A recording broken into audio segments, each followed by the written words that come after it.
بسم اللہ الرحمن الرحیم، اللہم صلی علی محمد و آل محمد۔ السلام علیکم۔ آج ہم درود ابراہیمی کی فضیلتیں اور اس کی خاصیتیں بیان کریں گے انشاءاللہ۔ درود ابراہیمی سب سے افضل درود شریف ہے۔ اس کی فضیلت و اسرار رموز ساتوں سمندر کے نیچے سے اور ساتوں آسمانوں کے اوپر سے ہے، اور یہ خاصیت صرف اور صرف درود ابراہیمی کو ہی حاصل ہے۔ یہاں پر ایک بڑا قابل غور نکتہ ہے کہ شیاطین کبھی درود شریف نہیں پڑھ سکتے، نہ ہی انہیں توفیق ملتی ہے، اور درود پاک پڑھنے والے کی اس عبادت میں بھی شیاطین کو جرأت نہیں ہے کہ وہ ان کی عبادت میں خلل ڈال سکے یا دخل اندازی کر سکے۔ درود شریف ہمیشہ صالحین، متقین، عاشقین و محبین پڑھتے ہیں، جن میں انسان اور نیک جنات دونوں شامل ہیں۔ نیک اور صالح جن بھی درود پاک کا ورد کرتے ہیں، سبحان اللہ۔ اور یہ جن جو درود پاک پڑھتے ہیں، یہ ان لوگوں سے بھی محبت اور انس رکھتے ہیں جو درود پاک کو اپنی کثرت میں شامل کرتے ہیں، سبحان اللہ۔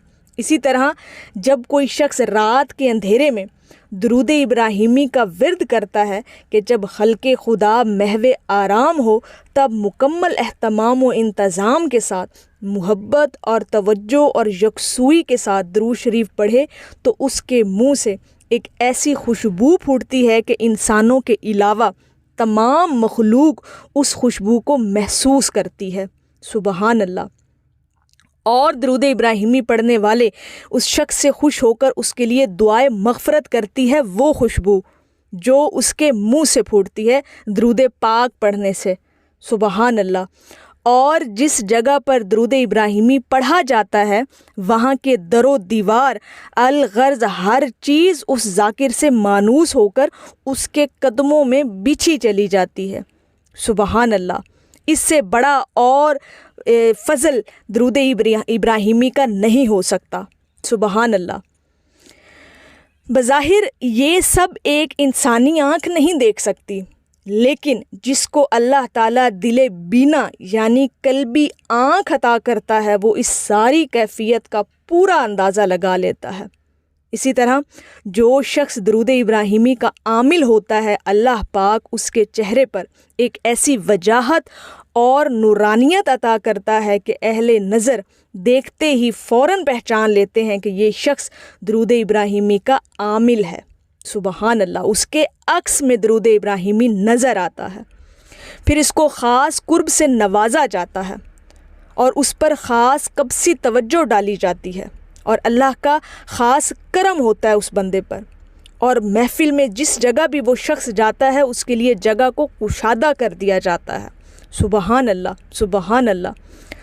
درود ابراہیمی کا نور ایک ایسا نور ہے جو درود ابراہیمی پڑھنے والے کی پیشانی میں ایسا واضح چمکتا ہے کہ اولیاء اللہ دیکھتے ہی پہچان لیتے ہیں کہ یہ درود ابراہیمی کا عامل ہے، سبحان اللہ۔ اسی طرح علامہ سیوطی رحمۃ اللہ علیہ نے اپنے مجربات میں لکھا ہے کہ درود شریف پڑھنے والے کے چہرے پر اللہ تعالیٰ ایک خاص نور رکھ دیتے ہیں، ایک جاذبیت پیدا کر دیتے ہیں کہ جو دیکھتا ہے وہ کھینچا چلا جاتا ہے، ہر شخص اس سے محبت کرنے لگتا ہے سوائے منافق کے۔ اسی طرح ڈاکٹر واجد شاذلی دامت برکات درود ابراہیمی کے فضائل میں فرماتے ہیں کہ درود ابراہیمی پڑھنے والے کو زیارت رسول نصیب ہوتی ہے، کیونکہ یہ تمام درودوں کا سردار ہے، اور پھر یہ وہ درود ہے جو کہ خود نبی کریم صلی اللہ علیہ وآلہ وسلم کی زبان مبارک سے جاری ہوا، یہاں تک کہ صحابہ کرام کے پوچھنے پر حضور صلی اللہ علیہ وآلہ وسلم نے انہیں اس درود پاک پڑھنے کی تلقین فرمائی، سبحان اللہ۔ اور تمام اعمال کی قبولیت کی جو شرط ہے وہ درود ابراہیمی ہے۔ اگر آپ کوئی بھی دعا مانگتے ہیں اور اول و آخر اگر آپ درود پاک پڑھ لیتے ہیں تو اس دعا کی قبولیت میں کوئی شک باقی نہیں رہ جاتا، سبحان اللہ۔ اسی طرح درود ابراہیمی کی جتنی بھی فضیلت و خاصیت بیان کی جائے وہ کم ہے۔ اس درود شریف میں وہ گہرے راز موجود ہیں کہ ایک انسانی عقل ان کا احاطہ بھی نہیں کر سکتی۔ لہٰذا ہمیں چاہیے کہ کم از کم دن میں ایک تسبیح درود ابراہیمی کی لازمی پڑھا کریں، تاکہ برکات و کرامات کی ایک سمندر سے آپ فیضاب ہو سکیں اور اللہ اور اس کے حبیب صلی اللہ علیہ وآلہ وسلم کے دربار میں مقبولیت حاصل کر سکیں اور دین و دنیا دونوں میں سرخرو ہو سکیں۔ اور انشاءاللہ میری اللہ رب العزت کی بارگاہ میں دعا ہے کہ اللہ پاک آپ کو اور مجھے ہر وقت اور ہر سانس کے ساتھ درود پاک پڑھنے کی توفیق عطا فرمائے، آمین یا رب العالمین۔ اور آخر میں ہے کہ جی بھر کے میں روؤں گا گنبد کے سامنے، لے چل درود مجھ کو محمد کے سامنے۔ ایک دفعہ محبت سے پڑھ لیجئے صلی اللہ علیہ حبیبہ محمد و آلہ وسلم۔